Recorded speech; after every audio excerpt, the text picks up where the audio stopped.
Yo aprendí transferencia de calor a partir de las analogías de transferencia de masa, que para mí esta es la manera más lógica de ver este tema.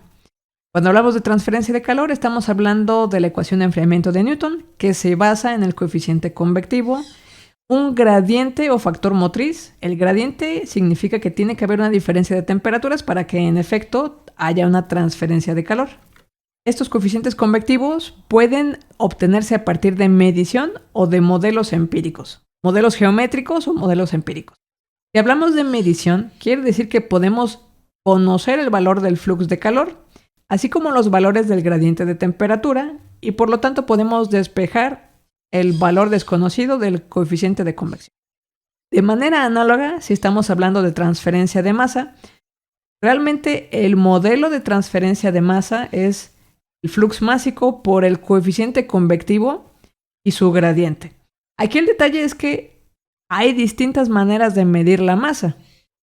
Podemos estar hablando de concentración másica, en cuyo caso sería coeficiente convectivo de masa, o podemos estar hablando de fracción mol para líquido o para gas, y entonces estaríamos hablando de una KY o KX, o podemos estar hablando de gradientes en forma de presiones parciales, en cuyo caso estaríamos hablando de una KG. Los modelos que se basan a partir de muchos datos experimentales les llamamos empíricos o semiempíricos. En el caso de transferencia de calor tenemos una serie de modelos que se dividen en convección natural y convección forzada.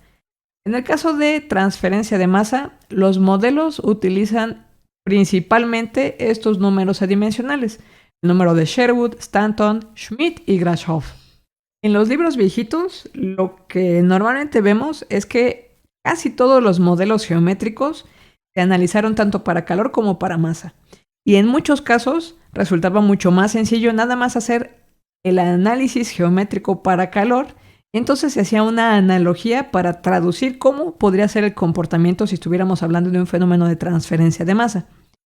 En los libros de texto más recientes, en general ya no es tan frecuente recurrir a esta analogía y por el contrario se encuentran muchos modelos geométricos distintos para los cuales les dan típicamente rangos de Reynolds para saber cuál modelo de los que están en su menú hay que utilizar.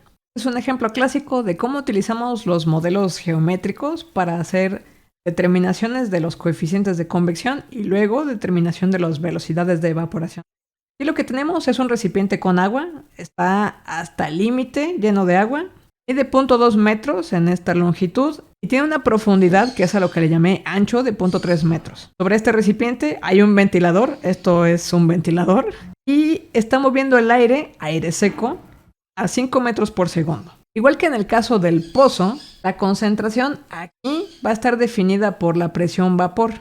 Siguen siendo 25 Celsius y una atmósfera, así que son 24 milímetros de mercurio entre la presión de una atmósfera, que son 760 milímetros de mercurio. Este de aquí va a ser la concentración YA1. Esto de aire seco lo que me dice es que la fracción YA va a ser 0 aquí en los alrededores del recipiente. Me dan un par de modelos que yo voy a poder utilizar. En realidad, estos modelos lo que me están describiendo aquí es el número de Sherwood.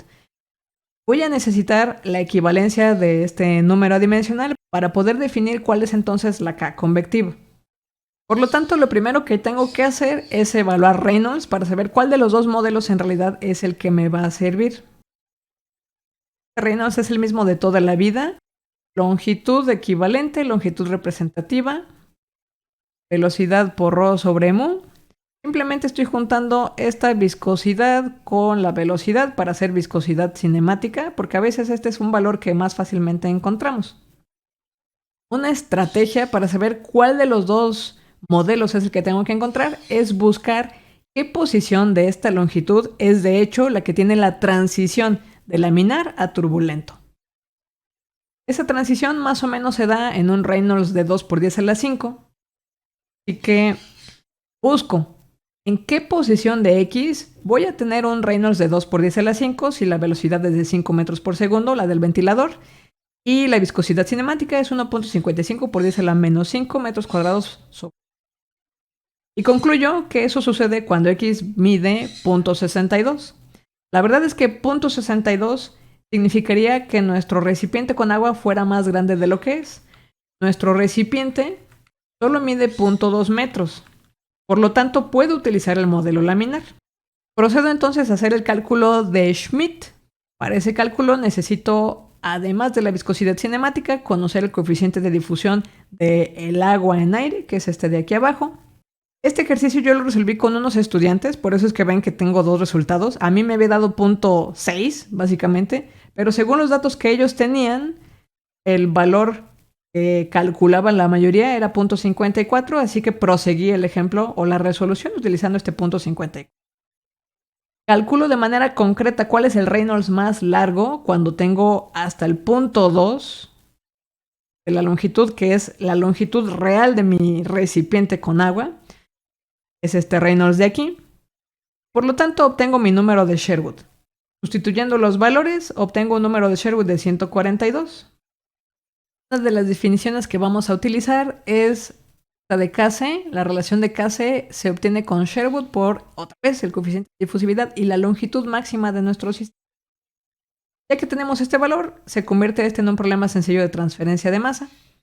Case solo se va a poder utilizar con este modelo de transferencia convectiva, donde voy a necesitar las concentraciones en la posición de saturación, esto es, en la superficie de mi recipiente, y la posición bulk.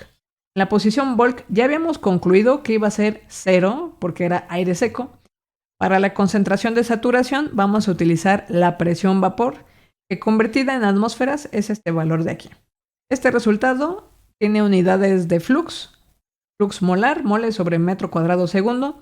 Si queremos en realidad la velocidad de evaporación, igual que en el caso del pozo, vamos a tener que multiplicar por el área para que ya no sea flux, sino flujo. Y si además queremos unidades normalitas, gramos o kilogramos, tendríamos que multiplicar por la masa molecular del agua.